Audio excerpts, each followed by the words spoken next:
الحمد لله نحمده ونستعينه ونستغفره ونؤمن به ونتوكل عليه ونعوذ بالله من شرور أنفسنا ومن سيئات أعمالنا من يهده الله فلا مضل له ومن يضلل فلا هادي له ونشهد أن لا إله إلا الله وحده لا شريك له ونشهد أن سيدنا ومولانا محمدا عبده ورسوله أما بعد قال الله تعالى ونضع الموازين القسط ليوم القيامة وأن أعمال بني آدم وقولهم يوزن وقال مجاهد القسطاس العدل بالرومية ويقال القسط مصدر المقسط وهو العادل وأما القاسط وهو الجائر۔ میرے قابل صد احترام علماء کرام، مشائخ اعظام اور میرے دوستوں، بھائیوں، عزیز ساتھیوں، جو حضرات بھی تشریف لائے ہیں، میرے لیے سب قابل قدر ہیں۔ اگرچہ آج مجھے آپ حضرات کے سامنے بخاری شریف کی اس آخری حدیث کے بارے میں کچھ کہنے کا موقع فراہم کیا گیا ہے، لیکن حقیقت تو یہ ہے کہ میرے سامنے وہ منظر اس وقت ہے کہ جب اس سٹیج پر بڑے بڑے علماء کرام، ہمارے بڑے مشائخ تشریف فرما ہوتے تھے، اور ہم اس وقت بھی طالب علموں کی حیثیت سے ہوتے تھے، آج بھی طالب علموں کی حیثیت سے ہی ہیں، لیکن افسوس کے ساتھ کہنا پڑتا ہے کہ ان مشائخ میں سے اب کوئی بھی دنیا میں باقی نہ رہا۔ آپ کو پتہ ہے کہ جب اس جامع مدینۃ العلم کی بنیاد رکھی گئی تو حضرت درخواست رحمۃ اللہ علیہ تشریف فرما تھے، اور ہمارے شہر کے قائد اور روحانی رہنما حضرت مولانا مفتی زین العابدین صاحب رحمۃ اللہ علیہ بھی موجود تھے، اور ہمارے شہر کی ایک بہت بڑی علمی شخصیت مولانا نذیر احمد صاحب رحمۃ اللہ علیہ وہ بھی موجود تھے، اور پھر اس کے بعد حضرت مولانا سلیم اللہ خان صاحب رحمۃ اللہ علیہ مسلسل کئی سالوں تک تشریف لاتے رہے، اور اسی طریقے سے حضرت مولانا سرفراز خان صاحب رحمۃ اللہ علیہ جو کہ ہمارے بڑے ہی مہربان اور مشفق تھے، ہم ان کی خدمت میں حاضر ہوتے وہ فوراً ہماری بات کو قبول فرماتے اور تشریف لایا کرتے تھے، اور کئی سال تک تشریف لاتے رہے۔ پھر آخر میں حضرت مولانا مفتی ظفر علی خان صاحب رحمۃ اللہ علیہ تشریف لاتے رہے، حضرت مولانا محمد امین اوقاڑ بھی رحمۃ اللہ علیہ یہاں تشریف فرما ہوتے تھے، حضرت مولانا محمد ضیاء القاسمی رحمۃ اللہ علیہ یہاں تشریف فرما ہوتے تھے، حضرت مولانا نذیر احمد صاحب یہ ربانیہ والے وہ بھی تشریف لائے، خیر مدارس سے مفتی عبدالستار صاحب رحمۃ اللہ علیہ باقاعدگی کے ساتھ تشریف لایا کرتے تھے اور دست شفقت ہمارے سروں پر رکھتے تھے، حضرت مولانا محمد صدیق صاحب خیر مدارس سے وہ بھی تشریف لائے، جامعہ اشرفیہ سے مولانا عبدالرحمن صاحب تشریف لائے۔ الحمدللہ وقت کے جتنے بھی بڑے بڑے علماء تھے اور محدثین تھے وہ سب حضرات تشریف لاتے رہے۔ آج خوش قسمتی تو نہیں کہا جا سکتا، بدقسمتی ہے کہ ہم جیسے اس جگہ پر بیٹھے ہیں جبکہ یہ ہمارا کام نہیں تھا، ہم تو طالب علم ہیں۔ وہ بات حضرت درخواستی رحمہ اللہ جو بار بار فرمایا کرتے تھے آج یاد آ رہی ہے، فرمایا کرتے تھے کبرنی موت الکبریٰ، بڑوں کی موت نے ہمیں بڑا بنا دیا، بڑوں کی موت نے ہمیں بڑا بنا دیا۔ واقعہ بھی یہی ہے کہ وہ حضرات موجود ہوتے تھے اور ہمیں بڑی خوشی ہوتی تھی، بلکہ پورے شہر والوں کو خوشی ہوتی تھی۔ شہر سے لگے دوسری جگہوں سے بھی علماء کرام ان کے اقوال زرعی سننے کے لیے تشریف لایا کرتے تھے، اور میں بڑا عجیب و غریب منظر ہوتا تھا۔ آج بڑے افسوس کے ساتھ کہنا پڑ رہا ہے کہ پاکستان میں خاص طور پر، ویسے تو پوری دنیا کا یہی عالم ہے کہ علماء اٹھا لیے گئے، جیسا کہ حدیث پاک میں آتا ہے کہ علم کو اٹھا لیا جائے گا، علم کا انتزاع ہو جائے گا، اور وہ کیسے ہوگا؟ فرمایا کہ علماء کو اٹھا لیا جائے گا، علم خود بخود اٹھ جائے گا۔ آج یہی صورتحال بنی ہوئی ہے کہ مختلف جامعات پاکستان کے اندر الحمدللہ بہت کثیر تعداد میں متعدد جامعات ہیں، لیکن ان جامعات میں سے ہر ایک کی طرف ہم نے دیکھا تو اس طرح کی وہ شخصیات ہمیں نظر نہیں آتی جو ہمارے زمانے میں تھیں اور جن سے ہم نے استفادہ کیا، اور آپ حضرات بھی اس کو سنتے رہے۔ اللہ کا شکر ہے کہ جو حضرات موجود ہیں، اللہ ان کی عمروں میں برکت عطا فرمائے اور ان سے ہمیں مستفید ہونے کی توفیق عطا فرمائے۔ آئندہ زمانے میں یہ حضرات بھی نظر نہیں آئیں گے جو اس وقت نظر آ رہے ہیں۔ میں نے کئی دفعہ اپنے شاگردوں کو یہ بات کہی کہ جن لوگوں کو، جن بڑوں کو ہم نے دیکھا، ہم آپ نے ان کو نہیں دیکھا، اور جو اس وقت ہمیں دیکھ رہے ہیں وہ آواز میں آنے والے وہ کہیں گے ہم نے ان کو نہیں دیکھا۔ یہ ایک سلسلہ اللہ تعالیٰ کی طرف سے چلا رہا ہے۔ اللہ تعالیٰ ان مدارس کو اور اہل مدارس کو قائم دائم فرمائے اور اس کے اندر خیر و برکت عطا فرمائے۔ بہرحال یہ امام بخاری رحمۃ اللہ علیہ کی یہ کتاب ہے۔ آپ کو پتہ ہے کہ اس کو اصح الکتب بعد کتاب اللہ کا لقب دیا گیا ہے کہ کتاب اللہ کے بعد سب سے زیادہ صحیح اور صحیح ترین کتاب اگر کوئی ہے تو وہ بخاری شریف ہے، وہ بخاری شریف ہے۔ اصل بات یہ ہے کہ جیسے حضور اقدس صلی اللہ علیہ وسلم کی صحبت کے لیے اللہ نے صحابہ کرام کو چنا، صحابہ کرام کے دلوں پر اللہ نے نظر ڈالی اور جن کے دل اچھے نظر آئے ان کو حضور اکرم صلی اللہ علیہ وسلم کی صحبت کے لیے چنا۔ اسی طرح ان احادیث کو محفوظ کرنے کے لیے بھی اللہ تعالیٰ نے کچھ رجال کو چنا۔ وہ صحابہ کرام میں سے بھی تھے، بلکہ وہ تو سارے ہی تھے۔ حضور اکرم صلی اللہ علیہ وسلم کا بیٹھنا، اٹھنا، بات کرنا، آنا جانا اور جو بھی حالات تھے ان سب کو صحابہ کرام نے محفوظ کیا، ان کو صحابہ کرام نے محفوظ کیا، اور اللہ نے ان کے سینوں کو کھول دیا تھا۔ جیسا کہ آپ حضرات نے کئی دفعہ پڑھا ہے، حضرت ابو ہریرہ رضی اللہ تعالیٰ نے ایک دفعہ حضور اکرم صلی اللہ علیہ وسلم سے عرض کیا کہ یا رسول اللہ صلی اللہ علیہ وسلم میں آپ کی احادیث سنتا ہوں، بعض دفعہ کچھ یاد نہیں رہتی، تو اس کے لیے کچھ فرمائیے۔ آپ نے فرمایا کہ چادر بچھاؤ، انہوں نے چادر بچھائی۔ آپ نے ایک دفعہ یوں دونوں ہاتھوں کے ساتھ جیسے کہ چلو بھر کر کے کسی چیز میں ڈالا جاتا ہے، ایک دفعہ، پھر دوسری دفعہ، پھر تیسری دفعہ۔ حضرت ابو ہریرہ کو فرمایا کہ اب اس کو اٹھا کر اپنے سینے سے لگا لو۔ وہ فرماتے ہیں جب میں نے اس کو سینے سے لگایا، اس کے بعد سے لے کر آج تک مجھے کوئی حضور صلی اللہ علیہ وسلم کی حدیث ایسا نہیں ہے کہ بھول گئی، بلکہ ہمیشہ یاد رہا کرتی۔ اور سب سے زیادہ احادیث کی روایات کرنے والے، بیان کرنے والے حضرت ابو ہریرہ رضی اللہ تعالیٰ، 5374 احادیث ان سے مروی ہیں۔ اور حضرت عائشہ رضی اللہ تعالیٰ عنہ، ابن عباس رضی اللہ تعالیٰ عنہ، حضرت انس بن مالک رضی اللہ تعالیٰ عنہ، عبداللہ بن عمرو بن عاص رضی اللہ تعالیٰ عنہ، عبداللہ بن عمر رضی اللہ تعالیٰ عنہ، اس طریقے سے یہ سارے حضرات۔ حضرت عائشہ رضی اللہ تعالیٰ عنہ کے بارے میں آتا ہے کہ ان کے احادیث میں 200 سے زیادہ تلامذہ اور شاگرد۔ حضرت عائشہ رضی اللہ تعالیٰ عنہ کے 200 سے زیادہ تلامذہ اور شاگرد تھے جنہوں نے ان سے حدیث کا علم حاصل کیا۔ معلوم ہوتا ہے کہ صحابہ کرام نے بھی پوری جاں فشانی کے ساتھ علم حدیث کو حاصل کیا، اور پھر اللہ نے بھی ان کی مدد فرمائی۔ پھر اگلا دور آیا جس کے اندر تابعین تھے، صحابہ کرام کے بعد تابعین کا دور آیا۔ تابعین نے ان احادیث کو یاد کرنے کے سلسلہ میں ہر قسم کی قربانی کی، حتیٰ کہ بھوکے رہ کر، پیاسے رہ کر، افلاس کی حالت میں، غربت کی حالت میں احادیث کو یاد کیا۔ اور بعض دفعہ ایسا بھی ہوا کہ بہت سارے حضرات جو ہے وہ انتہائی پریشانی کے عالم میں آ گئے، لیکن انہوں نے احادیث کو ہر حال میں یاد کرنا شروع کیا اور یاد رکھا۔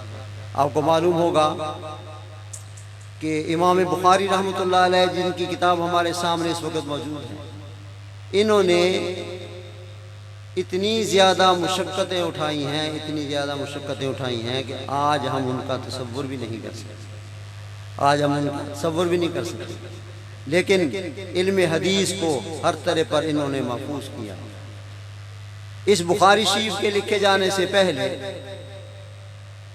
بہت سارے حضرات نے کچھ صحیفے، کچھ کتابیں لکھی حدیث پر، لیکن ان حدیث کا حال یہ تھا کتابوں کا کہ اس کے اندر مرفوع حدیثیں بھی ہیں، مسند حدیثیں بھی ہیں، موقوف بھی ہیں، منقطع بھی ہیں، آثار صحابہ بھی ہے، آثار تابعین بھی ہیں، اور یہ پڑھنے والے پر چھوڑ دیا گیا تھا وہ خود سوچ لے سمجھ لے کہ کون سی حدیث مرفوع ہے اور کون سی حدیث موقوف ہے، یہ قاری پر چھوڑ دیا گیا تھا۔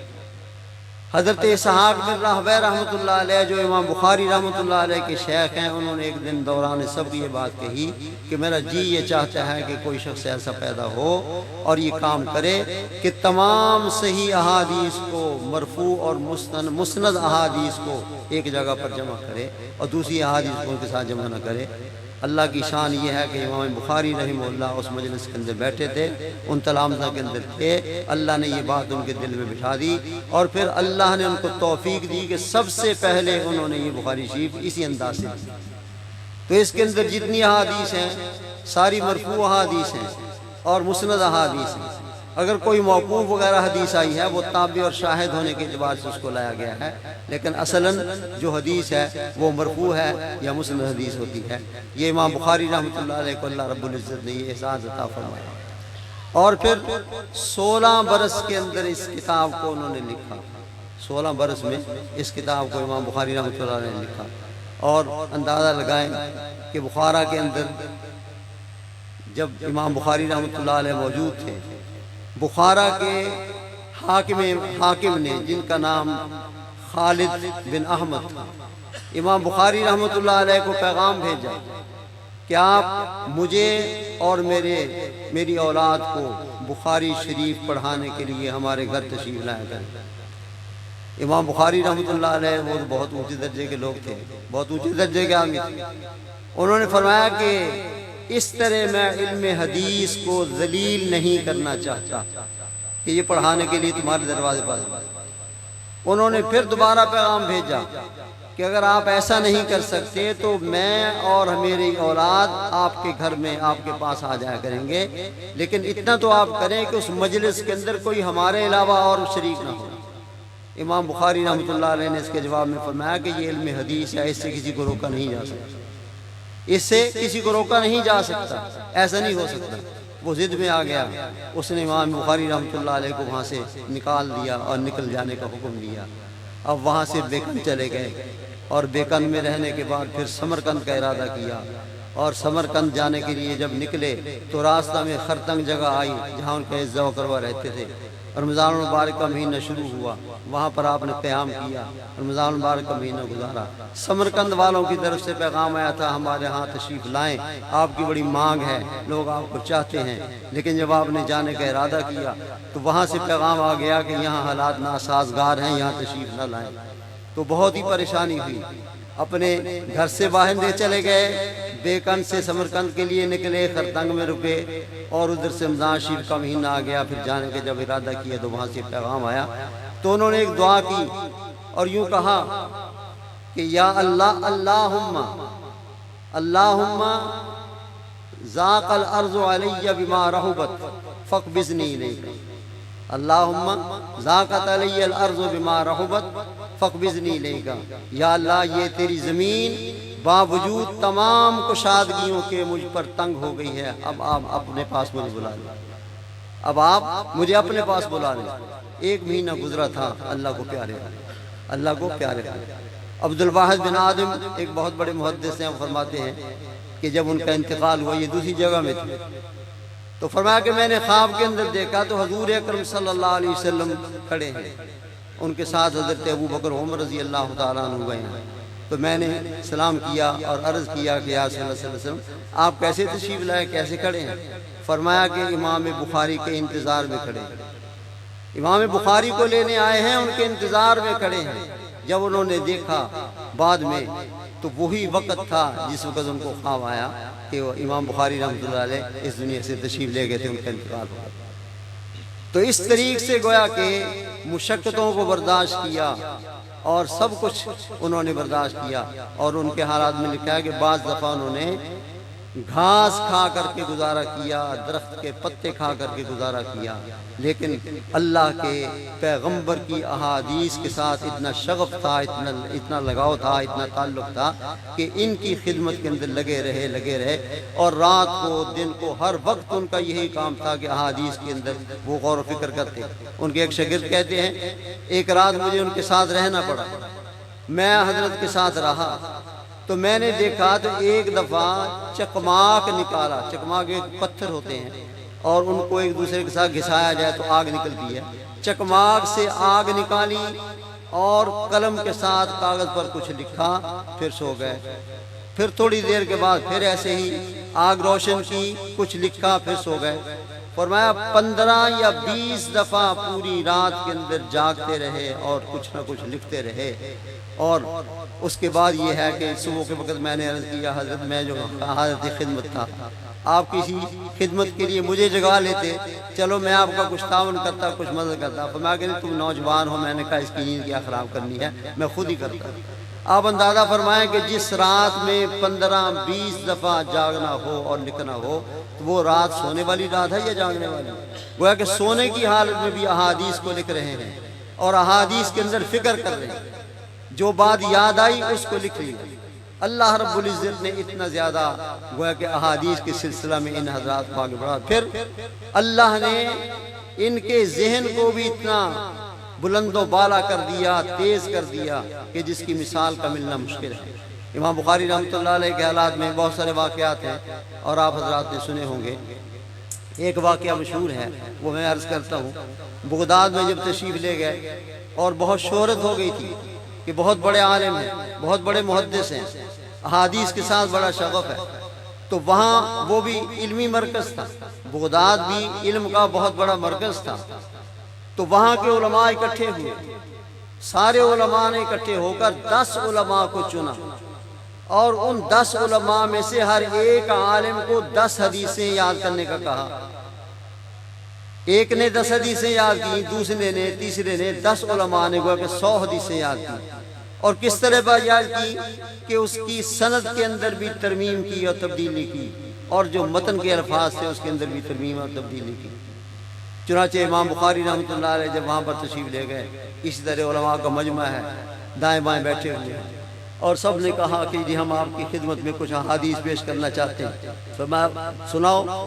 چنانچہ ایک صاحب نے، ایک عالم نے وہ حدیث پڑھی، ایک پڑھی، دوسری 10 حدیثیں پڑھی اور ساری ہی کی ساری غلط پڑھی۔ مطلب یہ ہے کہ سند کے اندر بھی تبدیلی ہو چکی تھی اور متن کے اندر بھی تبدیلی ہو چکی تھی۔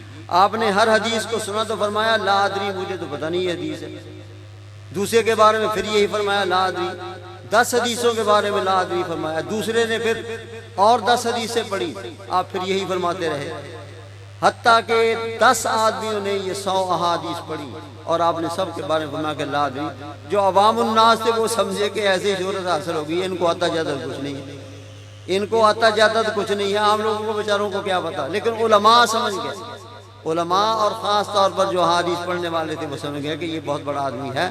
اگلی بات جو بہت زبردست ہے وہ یہ ہے کہ امام بخاری رحمۃ اللہ علیہ نے پھر کیا کیا، پہلے آدمی کی طرف، عالم کی طرف متوجہ ہوئے اور یوں فرمایا کہ تم نے پہلے حدیث یہ پڑھی تھی نمبر 1 اور یوں پڑھی تھی، جو اس نے غلط حدیث پڑھی وہ ان کو سنائی، فرمایا کہ یہ غلط ہے، ایسے نہیں ہے، پھر اس کو صحیح حدیث پڑھ کر کے سنائی۔ اسی طرح دوسری حدیث نمبر 2 تم نے یہ حدیث پڑھی تھی اور یوں پڑھی تھی اور یہ غلط ہے، اس طرح نہیں ہے، صحیح حدیث یہ ہے۔ 10 حدیثوں کی تصحیح کی اور 10 حدیثیں جو غلط اس نے پڑھی تھی اسی وقت سن کر ان کو یاد ہو گئی۔ اللہ نے ایسا حافظہ عطا فرمایا تھا اور ان کو 10 غلط حدیثیں بھی سنائی اور اس کے بعد صحیح حدیثیں بھی۔ 100 احادیث ان 10 علماء نے جو سنائی تھی ان کی تصحیح بھی کی اور ان کو صحیح انداز میں پیش بھی کیا، تو سب لوگوں کو پتہ چل گیا کہ امام بخاری رحمۃ اللہ علیہ تو بہت بڑے آدمی ہیں۔ اللہ رب العزت نے اتنا حافظہ عطا فرمایا۔ امام زہری رحمۃ اللہ علیہ ایک قول کے مطابق احادیث کے مدون اول وہ ہیں، اللہ نے ان کو اتنا حافظہ دیا تھا، اتنا حافظہ دیا تھا، وہ خود فرماتے ہیں واللہ ما دخل اذنی شیء ما دخل اذنی شیء قط فنسیتہ، کبھی کوئی بات میرے کان میں داخل نہیں ہوتی کہ میں اس کو داخل ہونے کے بعد بھول جاؤں، کبھی مجھے وہ بھولی نہیں۔ جو بات میرے کان میں پڑتی ہے محفوظ ہو جاتی ہے۔ اللہ تعالیٰ نے ان سے بھی علم حدیث کا کام لیا اور اس حدیث کی تدوین کا کام لیا۔ یہ اللہ تعالیٰ کی شان ہے۔ اور عام طور پر لوگوں نے لکھا ہے، مورخین نے، جب وہ بازار میں جایا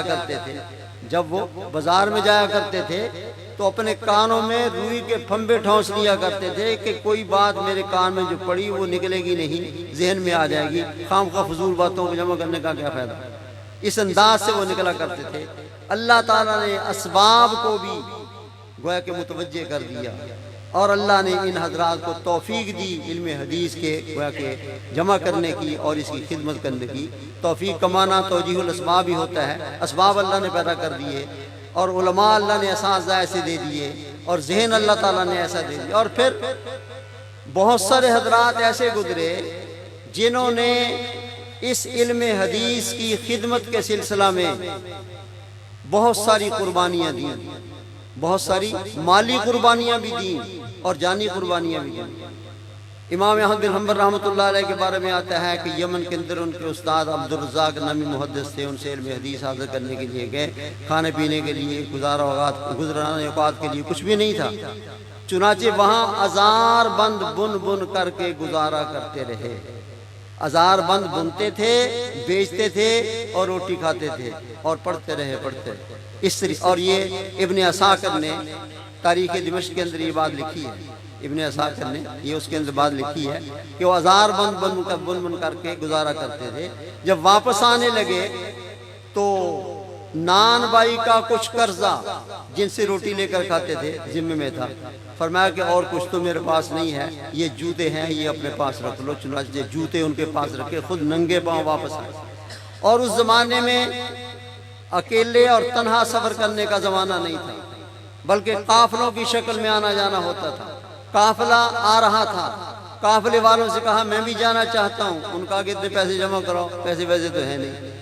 تو قافلے والوں نے کہا کہ اگر تمہارے پاس پیسے نہیں ہیں تو پھر ایک مزدوری کر لو، تمہیں ہم اپنے ساتھ لے جائیں گے۔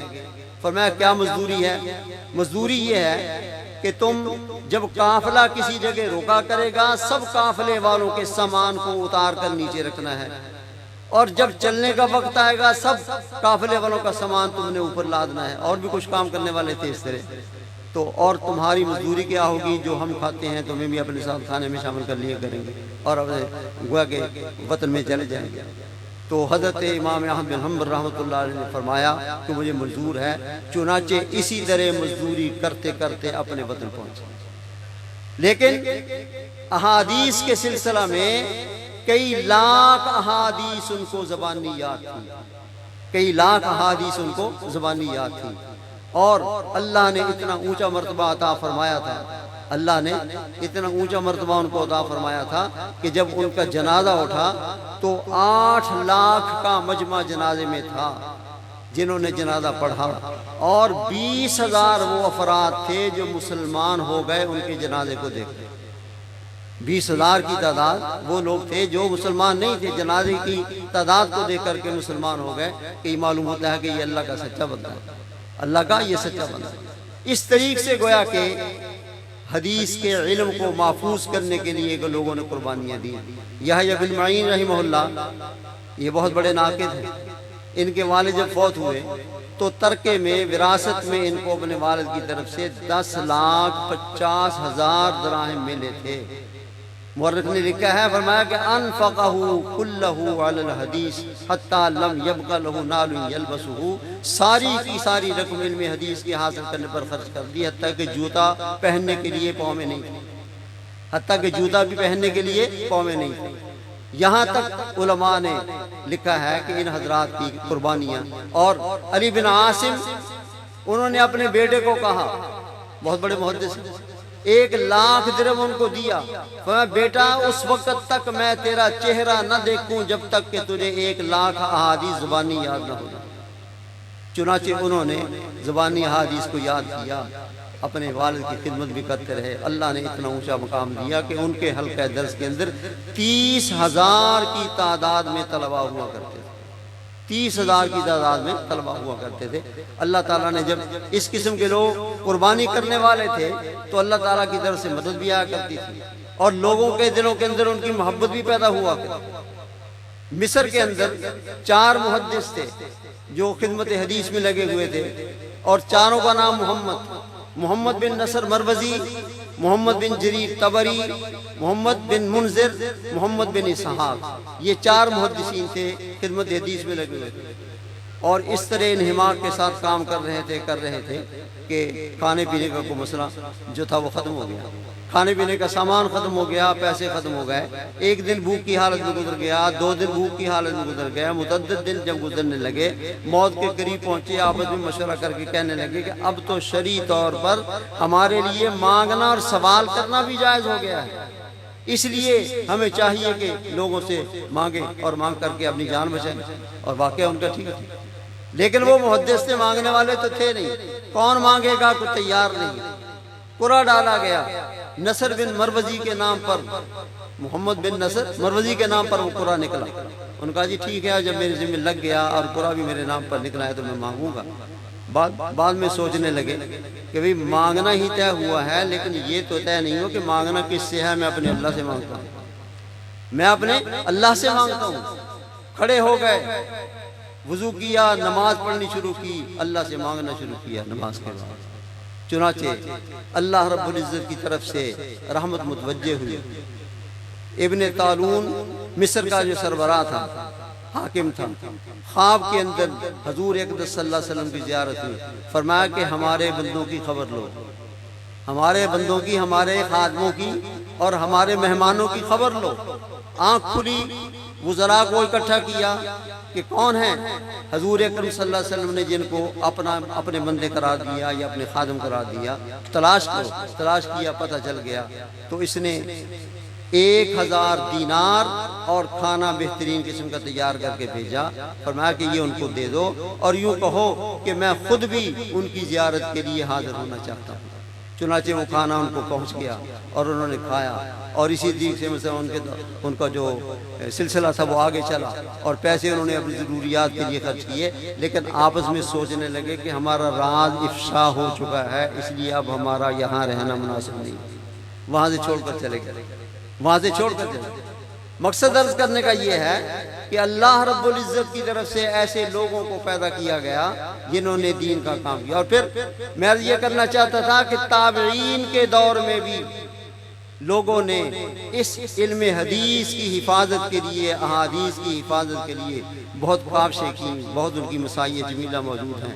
اور اسی دور میں امام ابو حنیفہ رحمۃ اللہ علیہ بھی، امام ابو حنیفہ رحمۃ اللہ، آپ جانتے ہیں، اگر نہیں جانتے تو جان لیجئے کہ امام ابو حنیفہ رحمۃ اللہ علیہ تابعی ہیں، انہوں نے ملاقات کی ہے، زیارت کی ہے حضرت انس بن مالک رضی اللہ تعالیٰ عنہ کی، عبداللہ بن حارث رضی اللہ تعالیٰ عنہ کی، عبداللہ ابن ابی اوفا رضی اللہ تعالیٰ عنہ، ان صحابہ کی زیارت ثابت ہے امام حنیفہ رحمۃ اللہ علیہ کی۔ اسی لیے آپ کو امام اعظم کہا جاتا ہے، آپ کو امام اعظم کہا جاتا ہے۔ اللہ رب العزت نے اور بھی بہت سارے لوگ ایسے پیدا کیے تھے جو حدیث کی خدمت انجام دیتے تھے، احادیث کا پڑھنے پڑھانے کا سلسلہ تھا، اور اللہ رب العزت کی طرف سے ان کی مدد بھی ہوتی تھی، اللہ کی طرف سے ان کی مدد بھی ہوتی تھی۔ چنانچہ آپ نے دیکھا ہوگا کہ امام ابو حنیفہ رحمۃ اللہ علیہ کے شاگرد وہ بھی فقہی مسائل کے اندر اور حدیث کی خدمت میں لگے ہوئے تھے۔ امام محمد رحمۃ اللہ علیہ کے بارے میں کتابوں میں لکھا ہے کہ اسماعیل بن رجا ایک بہت بڑے محدث تھے، انہوں نے خواب کے اندر امام محمد رحمۃ اللہ علیہ کو دیکھا ان کے فوت ہونے کے بعد، اور پوچھا ما فعل اللہ بک، اللہ تعالیٰ نے آپ کے ساتھ کیا معاملہ کیا؟ امام محمد رحمۃ اللہ علیہ فرمانے لگے کہ اللہ تعالیٰ نے میری مغفرت کر دی، اللہ تعالیٰ نے میری مغفرت کر دی، اور یوں فرمایا کہ لو اردت ان اعذبک، لو اردت ان اعذبک ما جعلت هذا العلم فیک، اگر میرا ارادہ تمہیں عذاب دینے کا ہوتا، اگر میرا ارادہ تمہیں عذاب دینے کا ہوتا تو میں تمہیں کبھی علم نہ دیتا، میں تمہیں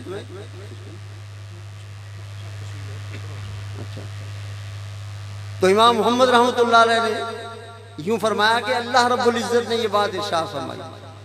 اور ایک اور حدیث ہے ابو موسیٰ اشعری رضی اللہ تعالیٰ عنہ سے، وہ مروی ہے، انہوں نے فرمایا کہ محشر کے دن اللہ کی طرف سے لوگوں کو جمع کیا جائے گا اور علماء کے لیے ایک مخصوص جگہ ہوگی جہاں ان کو بٹھایا جائے گا۔ علماء کے لیے ایک مخصوص جگہ ہوگی جہاں ان کو بٹھایا جائے گا، اور بٹھانے کے بعد اللہ ان سے خطاب کر کے فرمائیں گے، کیا فرمائیں گے؟ فرمایا کہ اللہ فرمائیں گے لم ازا علمی فیکم لأعذبکم، میں نے تمہیں علم اس لیے نہیں دیا تھا کہ تمہیں عذاب کے اندر مبتلا کروں، انطلقوا فقد غفرت لکم، جاؤ میں نے تم سب کی مغفرت کر دی، جاؤ میں نے تم سب کی مغفرت کر دی۔ سب علماء کو اللہ رب العزت یہ ارشاد فرمائیں گے۔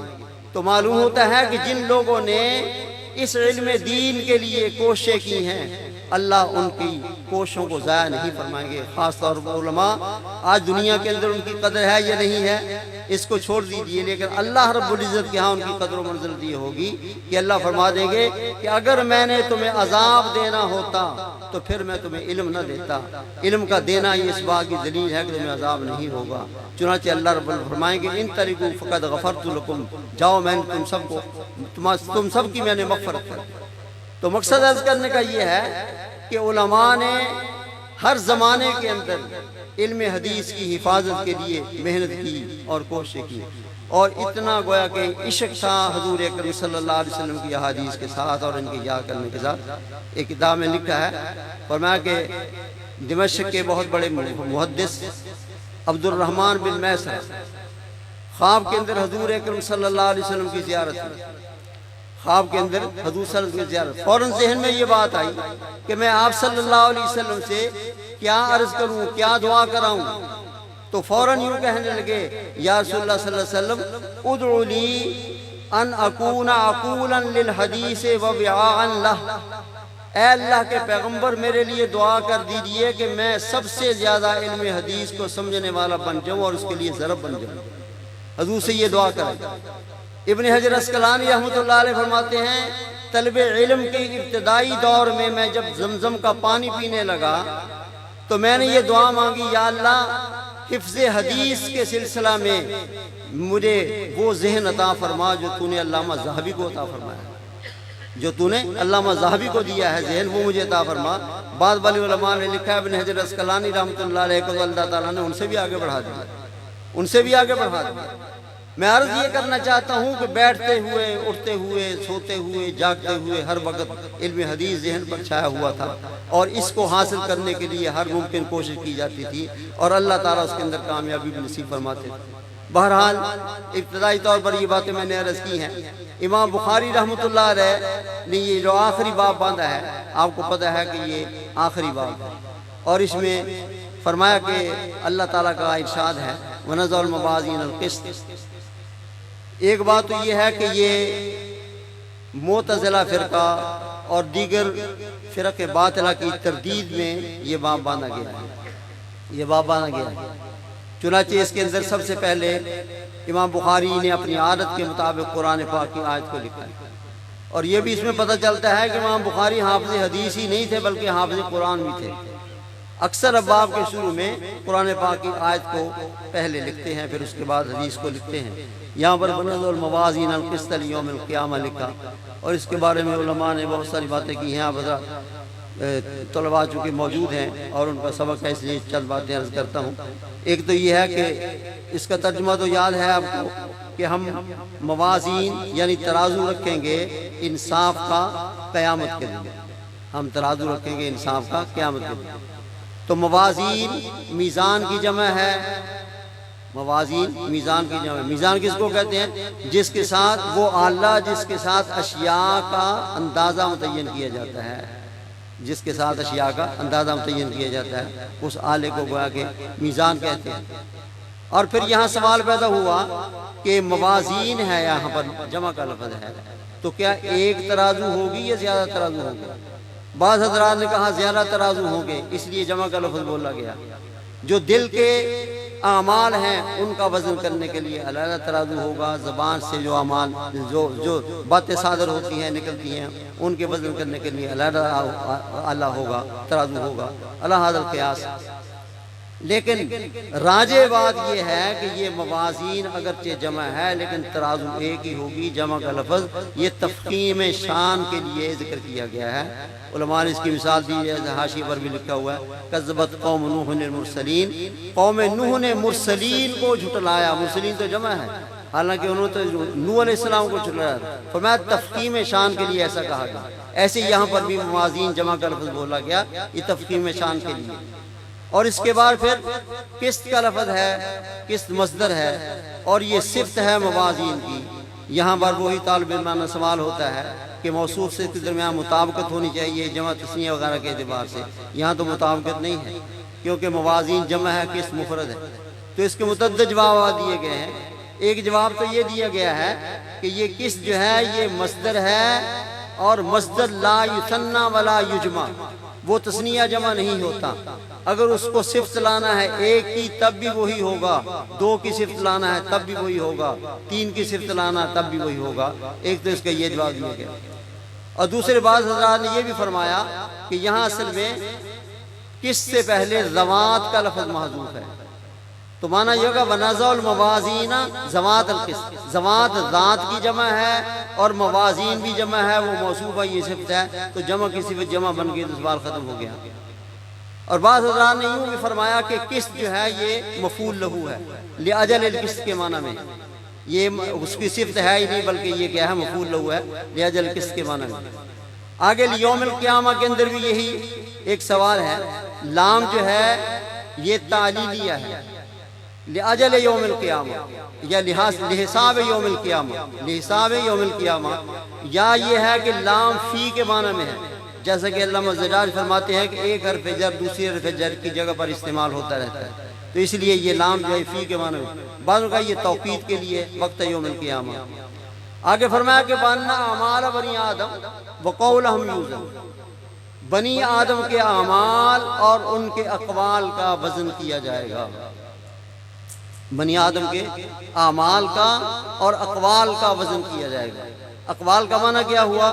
جو زبان سے آدمی بات کرتا ہے اس کا بھی وزن ہوگا، اور اعمال دیگر اعضاء سے جو صادر ہوتے ہیں، ہاتھ سے، پاؤں سے، آنکھوں سے اور باقی اعضاء سے جو اعمال صادر ہوتے ہیں وہ اعمال کے اندر آ گیا، تو ان سب کا وزن قیامت کے دن اللہ فرماتے ہیں کیا جائے گا، ان کا وزن کیا جائے گا۔ لیکن یہاں ایک چھوٹی سی بات ہے، وہ یہ ہے کہ ایک تو یہ کہ اعمال عمل کی جمع ہے، اور عمل اس کام کو کہتے ہیں جو آدمی اپنے اختیار سے کرے، اور جو اختیار سے کیا جاتا ہے قیامت کے دن اسی پر جزا سزا کا ترتب ہوگا۔ اور فعل عام ہوتا ہے، اختیار سے ہو یا غیر اختیاری ہو، اس لیے قرآن پاک میں اعملوا کا لفظ ہے، افعلوا کا کہیں لفظ نہیں۔ لیکن یہاں سوال پیدا یہ ہوتا ہے کہ جو اعمال آدمی کرتا ہے فرشتے اس کو دیکھتے ہیں اور لکھ لیتے ہیں، لیکن دل میں جو کسی کام کا ارادہ کیا جاتا ہے، نیت کی جاتی ہے، ان پر اطلاع فرشتوں کو کیسے ہوتی ہے؟ وہ جو اس پر لکھتے ہیں وہ کیسے لکھتے ہیں، ان کو کیسے پتہ چلتا ہے؟ تو یہ ایک سوال پیدا ہوتا ہے، لکھتے ہیں تو ان کو اطلاع کیسے ہوتی ہے؟ تو یاد رکھنا ایک حدیث ہے اور بخاری وغیرہ کے اندر بھی آتی ہے کہ فرمایا کہ جب آدمی کسی اچھے کام کا ارادہ کر لیتا ہے، نیت کر لیتا ہے، تو فرشتے لکھنے والے اس نیت کرنے پر وہ ایک نیکی لکھ لیتے ہیں، صرف ارادہ کرنے پر، نیت کرنے پر ایک لکھنے، اور جب بعد میں وہ عمل کرتا ہے تو پھر اپنی نیت کے حساب سے 10 گنا سے لے کر 700 گنا تک اس کا اجر لکھا جاتا ہے۔ جتنی اعلیٰ نیت ہوگی اتنا ہی اعلیٰ درجہ ہوگا۔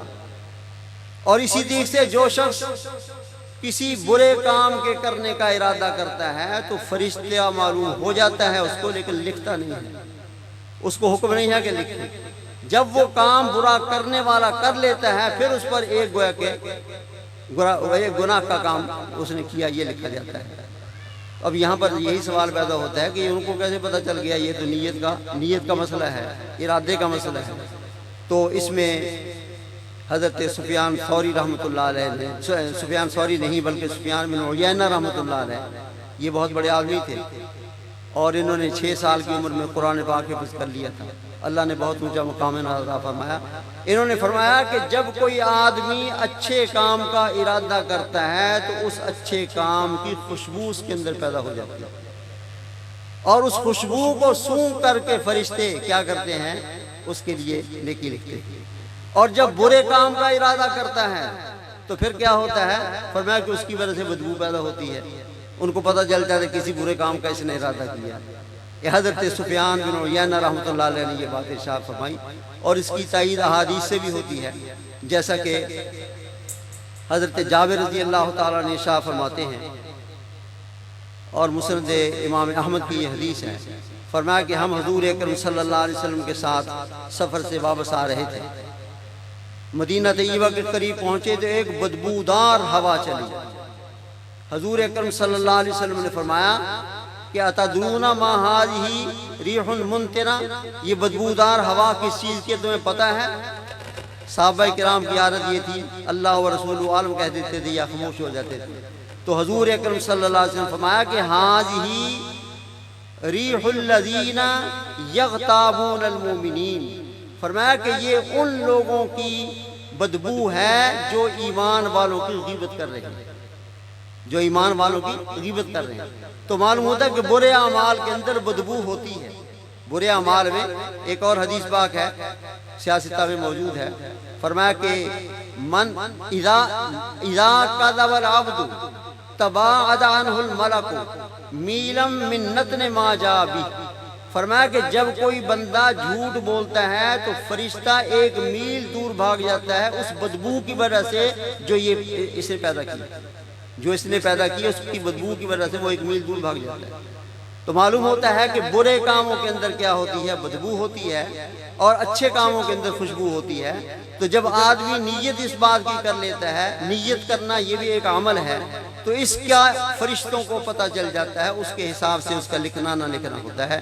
اسے فرمایا کہ وَأَنَّ أَعْمَالَ بَنِي آدَمَ وَقَوْلُهُمْ يُوزَنُ، اور آگے فرمایا کہ وقال مجاہد، حضرت مجاہد فرماتے ہیں القسطاس العدل بالرومیہ، یہ جو قسطاس کا لفظ ہے رومی زبان میں اس کے معنی عدل کے ہوتے ہیں، رومی زبان میں اس کے معنی عدل کے ہوتے ہیں۔ اب یہاں پر سوال پیدا ہوا کہ بھئی یہ رومی زبان کا اگر یہ لفظ ہے تو یہ عربی زبان کے اندر قرآن پاک اتارا گیا ہے، اِنَّا أَنزَلْنَاهُ قُرْآنًا عَرَبِيًّا، تو اس عربی زبان کے اندر یہ رومی زبان کیوں داخل ہوگی؟ یہ کیسے داخل ہوگی؟ تو یہ تو ٹھیک نہیں ہے۔ چنانچہ بہت سارے حضرات نے، علامہ سیوطی رحمۃ اللہ علیہ نے، علامہ سبکی رحمۃ اللہ علیہ نے، ان کی تعداد بھی الفاظ کی بیان کی ہے، تو سب نے تتبع و تلاش کے بعد یہ فیصلہ کیا کہ 100 سے کچھ زائد الفاظ ایسے ہیں جو غیر عربی میں ہیں۔ لیکن یاد رکھنا اس بارے میں علماء نے یہ بات کہی ہے کہ جب کسی غیر عربی کو عربی زبان میں لایا جاتا ہے اور اس پر وہ احکام جاری کیے جاتے ہیں تو وہ غیر عربی نہیں رہتا، وہ عربی بن جاتا ہے۔ جیسا تعریف ہے، تنکیر ہے مثال کے طور پر، اور اس طریقے سے معرفہ ہونا، نکرہ ہونا، اس پر اعراب کا جاری ہونا، یہ سارے عربی احوال ہیں۔ جب ان پر وہ جاری ہوئے تو اب یہ عربی بن گئے، غیر عربی نہ رہے۔ بعض حضرات نے اس کا یہ بھی جواب دیا کہ یہ توارد ہے، توارد کے قبیل سے ہے۔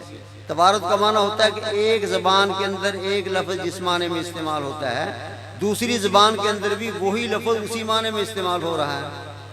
ہمارے شیخ حضرت مولانا سرفراز خان صاحب رحمۃ اللہ علیہ، اللہ ان کی قبر کو منور فرمائے، وہ فرمایا کرتے تھے اس کی مثال دیتے ہوئے، جیسے لفظ تنور ہے، تنور اردو زبان کے اندر بھی اس کا وہی معنی ہے، پنجابی کے اندر بھی تنور کو تنوری کہتے ہیں، اور حتیٰ کہ پشتوں کے اندر بھی اس کو تنوری کہتے ہیں، عربی کے اندر بھی اس کو تنوری کہتے ہیں، اس کو توارد کہتے ہیں، ایک ہی معنی میں ہے، ایک ہی لفظ استعمال ہو رہا ہے۔ اسی طرح کسی اور زبان میں یہ لفظ استعمال ہوا اور یہاں پر بھی یہ استعمال ہوا، تو اس کے اندر کوئی خرابی کی بات نہیں۔ ایک بات پیچھے رہ گئی، وہ میں نے عرض کرنی تھی، وہ یہ ہے کہ بنی آدم کے اعمال اور اقوال کا وزن کیا جائے گا۔ اس سلسلہ میں بہت مشہور بات ہے کہ اعمال کا وزن کیا جائے گا۔ امام بخاری کی روش سے یہ معلوم ہوتا ہے کہ ان کا طبعی رجحان اس بات کی طرف ہے کہ اعمال ہی کا وزن کیا جائے گا۔ پھر یہاں پر سوال پیدا ہوتا ہے کہ اعمال کا وزن کیسے کیا جائے گا؟ یہ تو اعراض کے قبیل سے ہے۔ اعراض وہ ہوتی ہیں جو قائم بالغیر ہو، جوہر وہ ہوتا ہے جو قائم بذات ہی ہو، ان کا وجود خارج میں ہے نہیں، ان کا کیسے وزن کیا جائے گا؟ تو اس سلسلہ میں جواب دیتے ہوئے محدثین نے یہ فرمایا کہ حضرت عبداللہ ابن مسعود رضی اللہ تعالیٰ عنہ فرماتے ہیں ان اللہ یقلب الاعراض اجسادا، قیامت کے دن اللہ ان اعراض کو جسم عطا فرما دیں گے اور ان اجسام کا کیا ہوگا؟ وزن کیا جائے گا۔ تو سوال ختم ہو گیا۔ اور بعض حضرات نے یہ فرمایا کہ اعمال بنی آدم کا وزن کیا جائے گا، اقوال کا وزن کیا جائے گا، اس سے مراد کیا ہے؟ ان صحائف کا وزن کیا جائے گا جن کے اندر ان کو لکھا گیا، جیسا کہ ابن عمر رضی اللہ عنہ فرماتے ہیں، فرمایا کہ یہ جو صحائف ہیں توزن صحائف الاعمال، اعمال کے جو صحیفے ان کا وزن کیا جائے گا۔ اور اس سلسلہ میں پھر ایک حدیث مشہور ہے، حدیث بطاقہ جس کو کہتے ہیں، اس کو انہوں نے دلیل کے طور پر پیش کیا۔ وہ مشہور یہ ہے کہ حضور اقدس صلی اللہ علیہ وسلم نے فرمایا قیامت کے دن ایک آدمی کو لایا جائے گا، علی رؤوس الخلائق، تمام لوگوں کے سامنے اس کو لایا جائے گا اور اس کا نام پکارا جائے گا، اس کا نام اور اس کے والد کا نام۔ یہاں پر بھی بعض لوگ یہ کہا کرتے ہیں کہ قیامت کے دن، جاہلوں کی بات ہے، یہ معروف ہے کہ قیامت کے دن ماں کے نام کی نسبت سے بندے کو بلایا جائے گا۔ یہ بات غلط ہے، محدثین نے اس کی تقلید کی ہے، بلکہ یہ ہے کہ باپ کی طرف ہی نسبت کرتے ہوئے اس کو بلایا جائے گا اور سب کے سامنے جب اس کو بلایا جائے گا اس کے اعمال کا وزن ہوگا اور ایک پلڑے کے اندر اس کے جو گناہوں کے 99 دفاتر ہوں گے وہ ڈال دیے جائیں گے، رکھ دیے جائیں گے، وہ رکھ دیے جائیں گے۔ اور یہاں پر یہ بھی یاد رکھنا کہ حضرت سلمان فارسی رضی اللہ تعالیٰ عنہ فرماتے ہیں کہ وہ میزان جس کے اندر اعمال کا وزن ہوگا اتنی بڑی ہوگی کہ لو وضعت فی احداہما السماوات السبع والارض ومن فیہن لواسعت، اگر ساتوں آسمان اور ساتوں زمینیں اور جو کچھ ان میں ہے ایک پلڑے میں رکھ دیا جائے تب بھی اس میں رکھے جا سکتے، اس میں گنجائش ہوگی، اتنا بڑا پلڑا ہوگا۔ 99 دفاتر اس کے گناہوں کے رکھ دیے جائیں گے اور ہر دفتر جو ہے تا حد نکاح گویا کہ وہ پھیلا ہوا ہوگا۔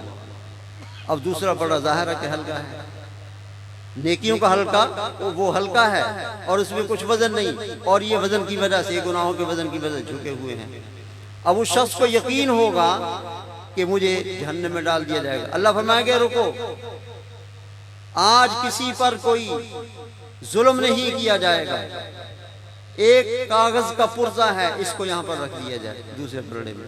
وہ بندہ کہے گا اے باری تعالیٰ آپ بڑے مہربان ہیں، لیکن اس ایک کاغذ کے پرزے سے کیا فرق پڑے گا؟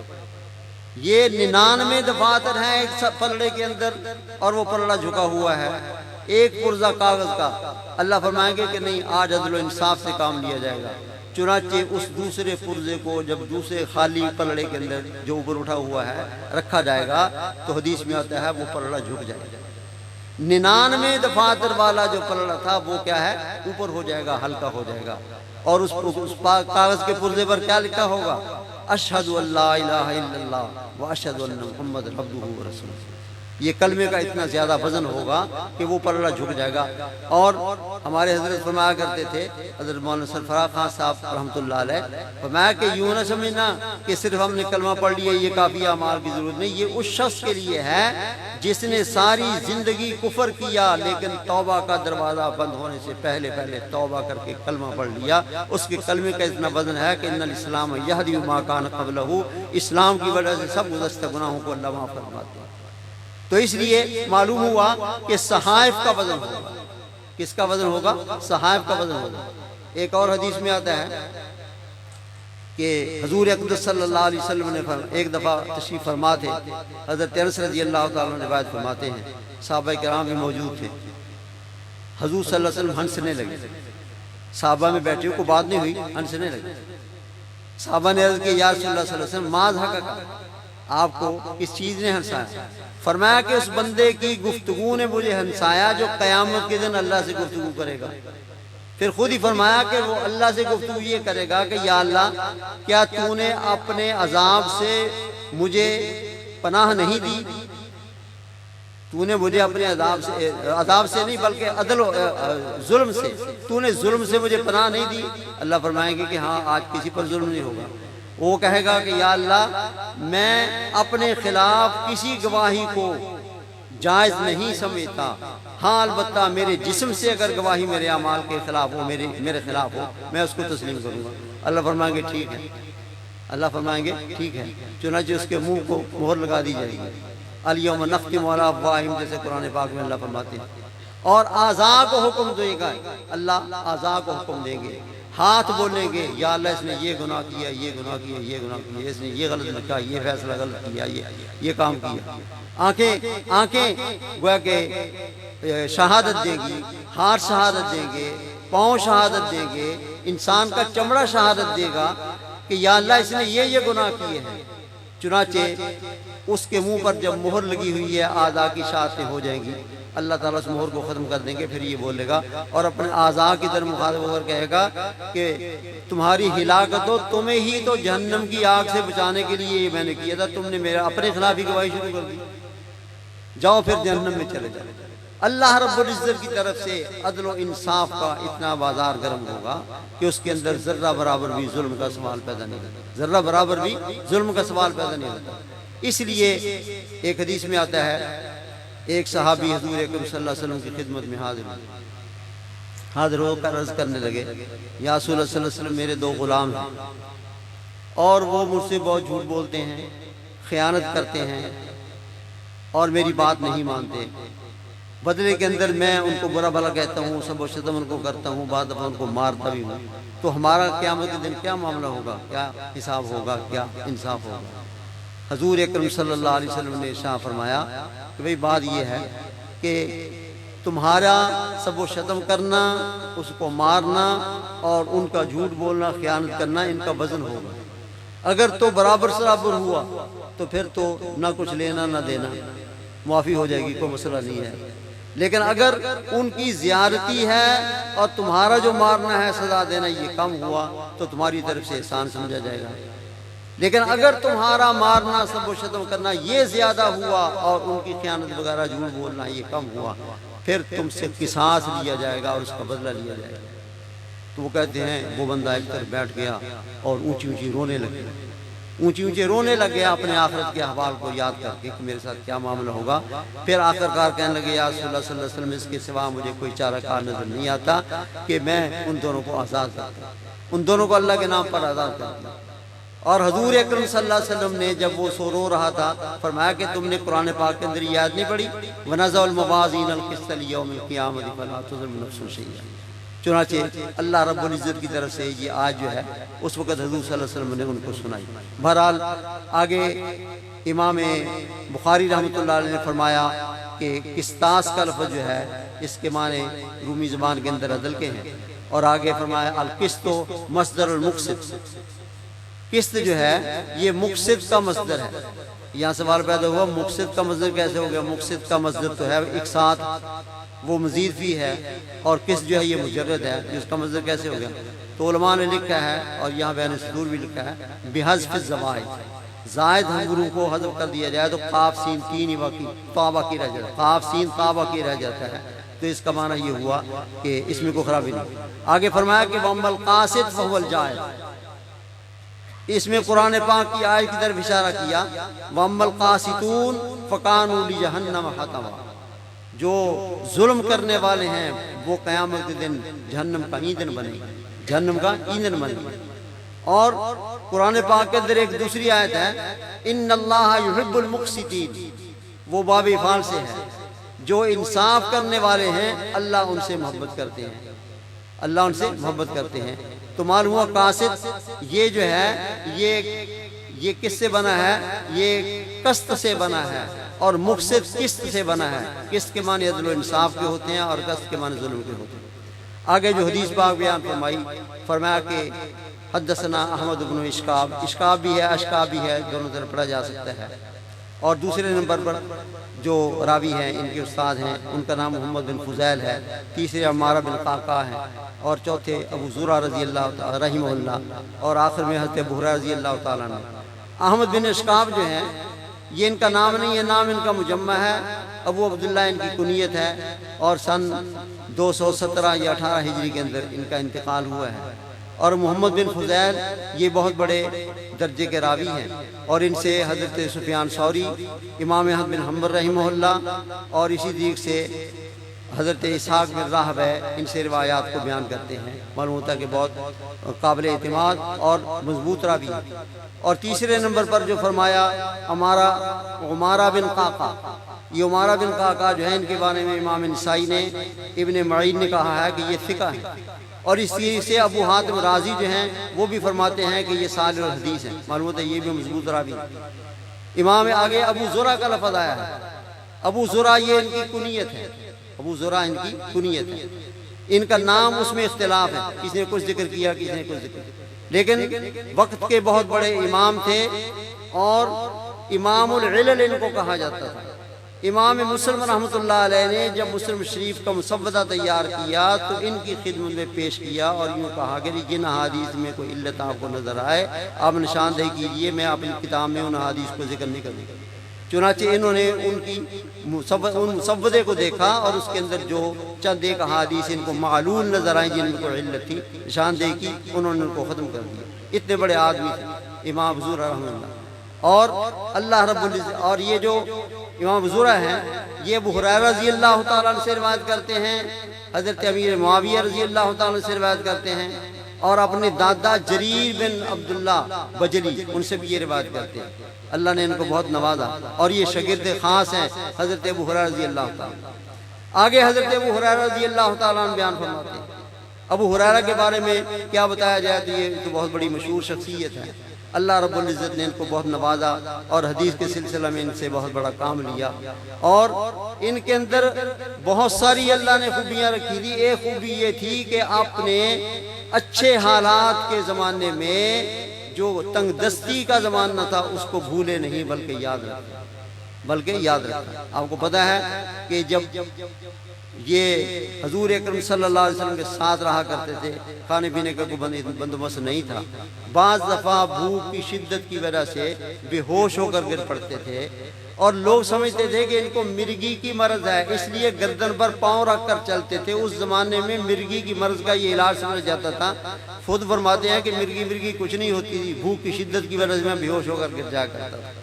اس طرح پر انہوں نے گویا کہ حضور اکرم صلی اللہ علیہ وسلم کے ساتھ رہ کر کے یہ کام کیا، اور یوں فرمایا کہ ایک وقت آیا مروان کے زمانہ میں مدینہ کے اندر ان کو گورنر بنا دیا گیا۔ مروان کے زمانہ میں مدینہ میں ان کو گورنر بنایا گیا۔ جب گورنر بنایا گیا تو گورنری کی حالت میں زمانے میں ایک رسی اور وہ رمبی وغیرہ لے کر لکڑیاں کاٹنے کے لیے وہ کلاڑی لے کر چلے جاتے تھے، لکڑیاں کاٹ کر اس کا جناب ایک گٹھر بنایا، اپنی کمر پر لادا، اور شہر مدینہ کے بازار سے گزرتے تھے، اور یوں فرمایا کرتے تھے اوسعوا الطریق للامیر، امیر کے لیے ذرا راستہ چھوڑ دو بھائی، امیر گورنر آ رہا ہے شہر کا، اور اپنی پیٹھ پر لکڑیوں کا گٹھر اٹھائے ہوئے ہے، اور یوں فرماتے ہوئے چلے جا رہے ہیں، اور یوں کہا کرتے تھے نشات یتیمن۔ آگے فرمایا کہ وحاجت مسکینا وکنت اجیرا فالحمدللہ الذی جعل الدین قواما وابا ہریرہ اماما۔ فرمایا کہ میں جب پیدا ہوا یتیم تھا، اور میں نے جب ہجرت کی تو مسکین تھا، پھر میں مزدوری پر کام کرتا رہا، میں اجیر بنا۔ تمام خوبیاں اس اللہ کی ذات کے لیے ہے جس نے دین کو میرے لیے قوام بنایا اور ابو ہریرہ کو امام بنایا۔ معلوم ہوتا ہے کہ اس حالت کے اندر بھی پہلی حالت کو یاد رکھا کرتے تھے۔ ایک دفعہ حضرت عمر رضی اللہ تعالیٰ عنہ لوگوں کو اکٹھا کیا، لوگوں کو اکٹھا کر کے بہت سارے لوگ اکٹھے ہو گئے، صرف ایک بات ارشاد فرمائی خطبے کے بعد، فرمایا کہ ایک وقت وہ تھا، یہ اس زمانے کی بات ہے جب امیر المومنین تھے، ان کی دورہ خلافت تھا۔ فرمایا کہ ایک وہ زمانہ تھا کہ میں بہت ہی غریب تھا، اور میں لوگوں کے گھروں میں پانی لے کر جایا کرتا تھا، مزدوری کرتا تھا، وہ مجھے کچھ کھجوریں دے دیتے تھے، وہ میں کھا کر کے گزارا کیا کرتا تھا۔ یہ بات کی اور قصہ ختم کر دیا، تقریر کو ختم کر دیا۔ کسی نے پوچھا حضرت اس بات کی بیان کرنے کی کیا ضرورت ہے؟ فرمایا کہ نفس میں تھوڑا سا غرور آ گیا تھا، اس کے ازالے کے لیے میں نے یہ کیا۔ نفس میں کچھ گڑبڑ ہو گئی تھی، میں اپنے آپ کو بڑا سمجھنے لگا تھا نا میرا نفس، اس لیے میں نے اس کے ازالے کے لیے ایسا کیا۔ تو حضرت ابو ہریرہ رضی اللہ تعالیٰ عنہ فرما کر، اور آپ نے رات کو 3 حصوں میں تقسیم کیا ہوا تھا، ایک حصے میں خود عبادت کرتے، ایک تہائی میں، ایک میں بیوی کو کہتے کہ تم نے جا کر کے عبادت کر لیا، ایک میں خادم تھا اس کے ذمہ لگایا کہ ساری رات کو عبادت سے معمول رکھا کرتے تھے۔ اللہ تعالیٰ نے اتنا ان کو نوازا تھا۔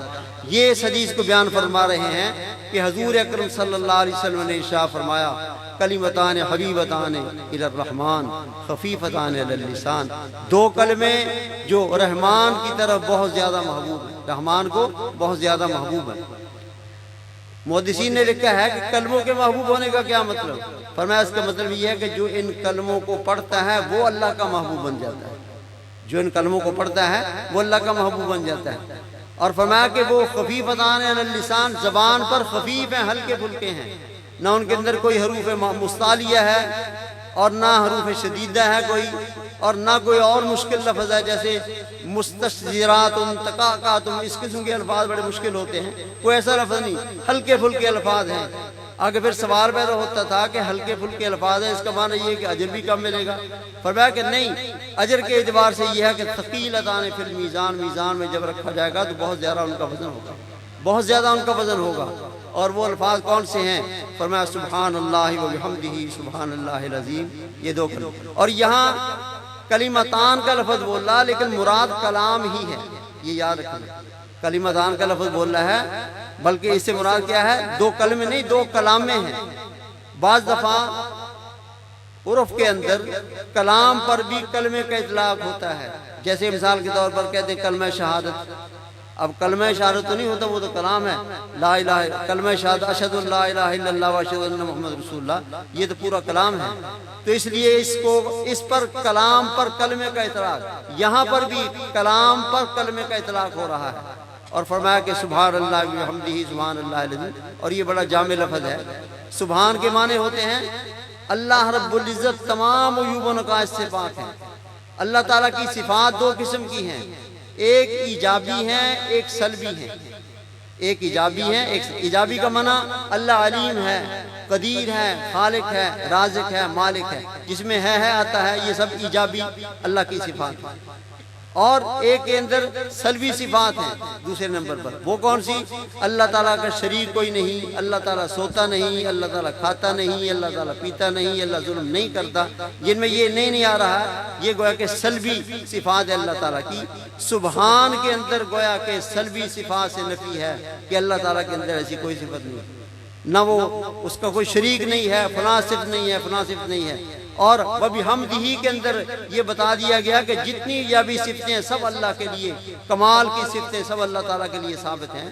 تو اس لیے اس کلمے کو بڑا جامع معنی کہا گیا ہے۔ تو حضور اکرم صلی اللہ علیہ وسلم فرمایا کہ جب یہ کلمہ یہ پڑھتا ہے تو گویا کہ یوں سمجھ لو کہ حدیث پاک میں یہ حاشی پر لکھا ہوا ہے، فرمایا کہ حضور صلی اللہ علیہ وسلم نے ارشاد فرمایا کہ اگر کوئی شخص روزانہ 100 مرتبہ اس کلمے کو پڑھ لیا کرے، قیامت کے دن اللہ اس کے سب گناہ معاف فرما دیں گے، اگرچہ وہ سمندر کی جھاگ کے برابر۔ اس لیے آپ حضرات جتنے بھی ہیں ہمیں چاہیے کہ اس کلمے کا ورد کریں، جہاں اور اوراد و وظائف پڑھتے ہیں ان کے اندر اس کو بھی شامل کر لیا جائے۔ سبحان اللہ و بحمدہ سبحان اللہ العظیم 100 مرتبہ روزانہ اگر پڑھ لیا، خود حضور اقدس صلی اللہ علیہ وسلم کا ارشاد ہے کہ اس کے گناہ معاف ہو جائیں گے، اگرچہ وہ سمندر کی جھاگ کے برابر ہوں۔ اللہ رب العزت ہم سب کو ان کے ہی باتوں پر عمل کرنے کی توفیق عطا فرمائے۔